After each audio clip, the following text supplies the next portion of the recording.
Welcome to wishful ಅಡುಗೆ ಮನೆ.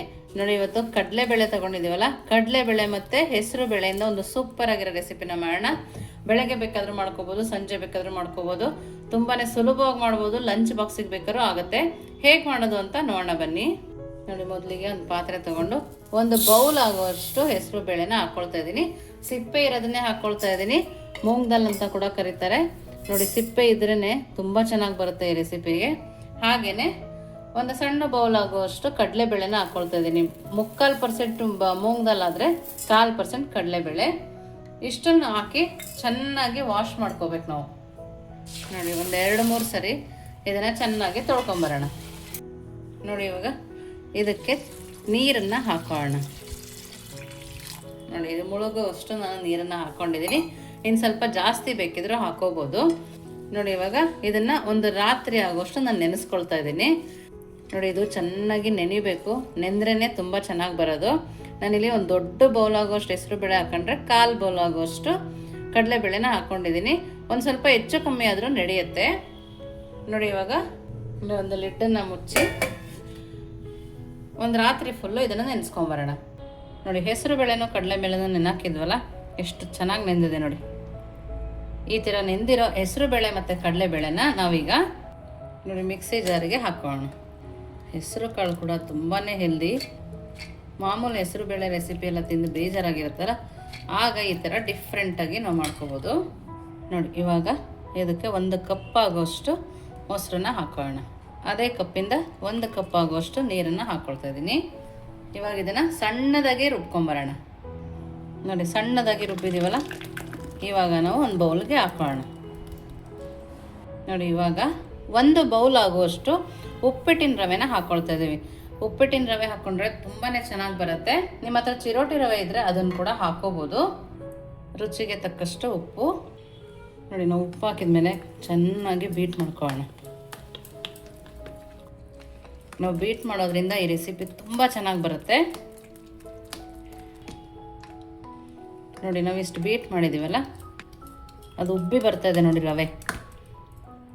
ನೋಡ್ತಾ ಇದ್ದೀರಲ್ಲ, ಒಂದು 5 ನಿಮಿಷ ಲಿಡ್ ಕ್ಲೋಸ್ ಮಾಡಿ ಪಕ್ಕಕ್ಕೆ ಎತ್ತಿಡೋಣ. ಏಕೆಂದರೆ ರವೆ ಹಾಕಿರೋದ್ರಿಂದ ರವೆನೂ ಸ್ವಲ್ಪ ನೆನೆಯುತ್ತೆ. ಹಾಗಾಗಿ ಒಂದು 5 ನಿಮಿಷ ಲಿಡ್ ಕ್ಲೋಸ್ ಮಾಡಿ ಪಕ್ಕಕ್ಕೆ ಇಡ್ತಾ ಇದ್ದೀನಿ. ನೋಡಿ, ಇವಾಗ 5 ನಿಮಿಷ ಆಗಿದೆ.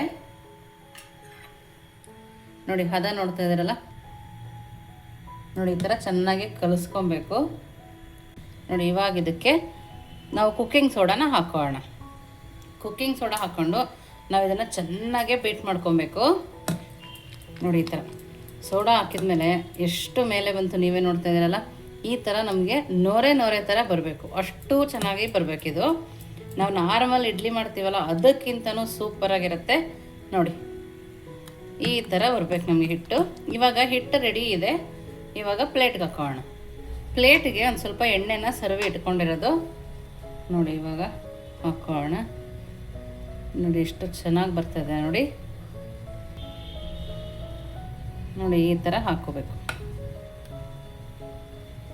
ನೋಡಿ, ಇವಾಗ ರೆಡಿ ಇದೆಯಲ್ಲ. ಇವಾಗ ನಾವು ನೋಡಿ, ಇವಾಗ ನೀರು ಎಷ್ಟು ಚೆನ್ನಾಗಿ ಮರಳ್ತಾ ಇದ್ದಾರ. ಪ್ಲೇಟನ್ನು ಇಟ್ಕೊಳ್ಳೋಣ. ನೀರು ಚೆನ್ನಾಗಿ ಕಾದರೆ ತುಂಬ ಚೆನ್ನಾಗಿ ಬರುತ್ತೆ. ನಾವು ಮಾಡ್ಕೊಂಡಿರೋ ಹಿಟ್ಟಲ್ಲಿ 2-3 ಪ್ಲೇಟ್ವರೆಗೆ ಆಗುತ್ತೆ. ನೋಡಿ, ಇವಾಗ ಮೀಡಿಯಮ್ ಫ್ಲೇಮಲ್ಲಿ ಇಟ್ಟು 5-10 ನಿಮಿಷ ಬೇಯಿಸ್ಕೊಂಬರೋಣ. ನೋಡಿ, 5-10 ನಿಮಿಷ ಆಗಿದೆ. ನೋಡಿ, ಎಷ್ಟು ಚೆನ್ನಾಗಿ ಉಬ್ಬಿ ಬಂದಿದೆ. ಇವಾಗ ಸ್ಟವನ್ನು ಆಫ್ ಮಾಡ್ಕೊಳ್ಳೋಣ. ಇದು ಸ್ವಲ್ಪ ತಣ್ಣಗೆ ಹಾಕಿ ಬೆತ್ಬಿಡೋಣ. ನೋಡಿ, ಇವಾಗ ಪ್ಲೇಟಲ್ಲಿ ಇಡ್ಲಿ ಕೂಡ ನೀಟಾಗಿ ಬರ್ತಾ ಇದೆ. ನಾನು ಮೊದಲೇ ತೆಗೆದೆ ಒಂದೆರಡು. ನೋಡಿ, ನೀಟಾಗಿ ಬರ್ತಾ ಇದೆ. ನೋಡಿ, ಸ್ವಲ್ಪ 1 ಸ್ಪೂನಿಗೆ ನೀರು ಹಾಕ್ಕೊಂಡು ಈ ಥರ ತಕ್ಕೊಬಿಡೋದು. ನೋಡ್ತಾ ಇದ್ದೀರಲ್ಲ ಎಷ್ಟು ಚೆನ್ನಾಗಿ ಬಂದಿದೆ ಅಂಥೇಳಿ. ನೋಡಿ,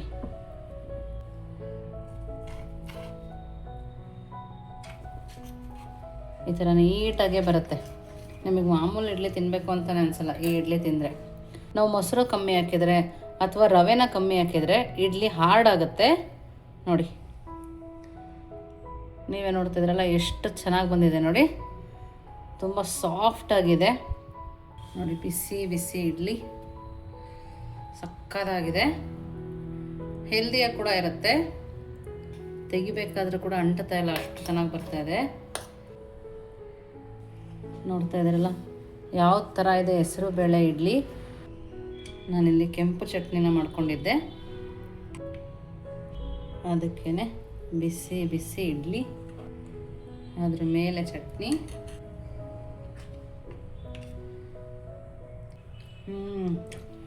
ಸೂಪರ್ ಕಾಂಬಿನೇಷನ್ ಅಂತಲೇ ಹೇಳ್ಬೋದು. ತುಂಬ ಅಂದರೆ ತುಂಬ ಚೆನ್ನಾಗಿದೆ. ನೀವು ಒಂದ್ಸರಿ ಖಂಡಿತವಾಗಿ ಮನೇಲಿ ಮಾಡಬೇಕು. ಹೇಗಿತ್ತು ಅಂತ ವಿಶ್ಫುಲ್ ಅಡುಗೆ ಮನೆಗೆ ಕಮೆಂಟ್ ಮೂಲಕ ತಿಳಿಸೋದನ್ನು ಮರಿಬೇಡಿ. ನೀವಿನ್ನೂ ನಮ್ಮ ಚಾನಲ್ ಸಬ್ಸ್ಕ್ರೈಬ್ ಆಗಿಲ್ಲ ಅಂದರೆ ಸಬ್ಸ್ಕ್ರೈಬ್ ಆಗಿ, ಲೈಕ್ ಮಾಡಿ, ಶೇರ್ ಮಾಡಿ. ವಿಶ್ಫುಲ್ ಅಡುಗೆ ಮನೆಗೆ ಥ್ಯಾಂಕ್ ಯು.